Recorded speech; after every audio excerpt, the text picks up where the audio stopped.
Welcome back to the David Pakman Show. Joining us today, one day early because of our upcoming David Pakman Show summer vacation, is Denis Campbell, editor-in-chief of UK Progressive Magazine, also host of Worldview with Denis Campbell on YouTube at youtube.com/worldviewshow. So Denis, it hasn't been getting a lot of attention here in the US, but the investigation into the UK operations of Rupert Murdoch from News Corporation, which of course is the parent company of Fox News Channel here in the US, there's been a lot happening there. So before we get into the latest recording and statements from Rupert Murdoch, broadly speaking, what's going on with British News Corporation properties? Well, News International has been renamed, and quite honestly, I've managed to block the new name out of my head. But in an attempt to try and clear his newspaper side, he started a whole new newspaper division. And basically, the main crown jewel publication of News International is something called The Sun. And The Sun is read by about 2 million people across Britain on a daily basis, which puts it, I think, in USA Today sort of category in terms of numbers of subscribers. And 24 of the editors and reporters of that particular paper were placed under arrest under the phone hacking inquiry by the Metropolitan Police, known as the Elvedin Commission. This is a group of police officers who have been looking at this issue of phone hacking, and that's the nub of it, was that Rupert Murdoch was in London and he held a meeting behind closed doors with these 24 people who'd been arrested, basically to sort of tell them, look, everything's going to be okay. But he said a heck of a lot more on tape, and that's caused a bit of a furore on this side of the pond. So then we had these revelations that a meeting that Rupert Murdoch actually had with journalists from The Sun was recorded. What was the content of that, and what was Rupert Murdoch's reaction? Well, I'm going to look really quickly, and I'm just going to read to you from the actual tape itself. It's very interesting that he comes out and he basically says that we're talking about payments for news tips from cops. That's been going on for 100 years, absolutely. So basically he's admitting not only has it been going on for some time, but that they did it.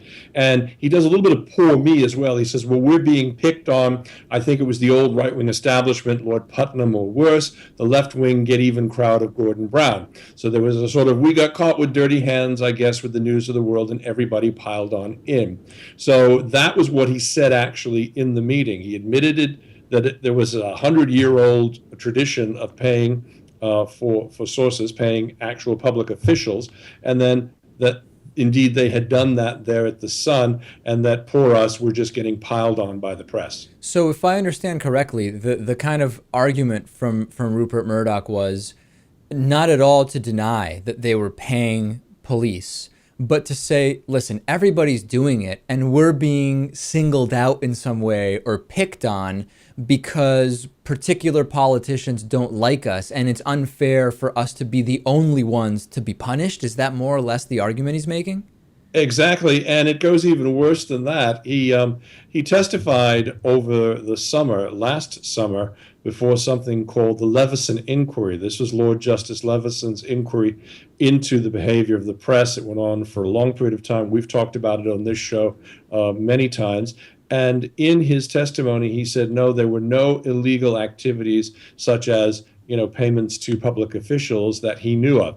So, of course, now the members of Parliament and the members specifically of that committee would like to have a little chat with Mr. Murdoch. So he's been requested to return. It'll happen sometime in the late autumn. So look, beginning of October, end of October, for some very interesting fireworks to happen as a result of that. The reason they're waiting is that there's another prize scalp. That's that of Rebecca Woods. Her trial is expected to go on in early September.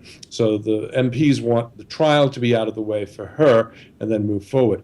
Now, this poses lots of very interesting questions. Indeed, an MP here, Chris Bryant from Rhondda, which is here in Wales, has gone on record and said, well, why isn't the FBI in the United States investigating the Murdoch empire under the Foreign Corrupt Practices Act?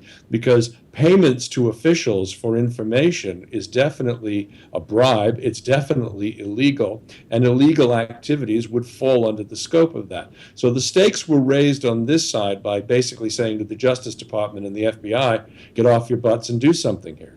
What's kind of quantify the public awareness in the UK of the fact that Rupert Murdoch is the man behind these media outlets? Because here in the US, I think a lot of people who are aware of Fox News and are aware of Fox News as kind of this right-wing media outlet and the propaganda and the whole thing, not everybody is so aware of the kind of connection that goes to News Corporation and therefore to this rich guy, Rupert Murdoch. In the UK, are people more aware of Rupert Murdoch and his role within the media industry? I would say in general, yes, because, his takeover of The Sun and then the Times of London, which was, just very much like what he did in your country with the Wall Street Journal. When he went after a real crown jewel newspaper to try to legitimize himself both on this side and on your side, it really raised the stakes. People became more aware, wait a minute, that's Murdoch too? I mean, most people don't even think of him as being the head of Fox Studios or the head of the 20th Century Fox, the ones that actually create movies, whose logo you see at the beginning of these films.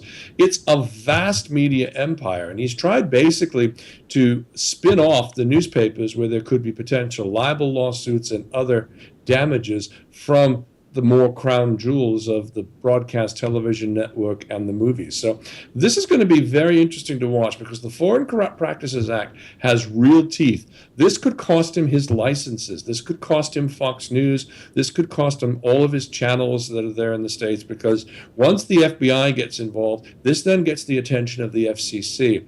And even though they've been toothless to this point, they can't let this one go.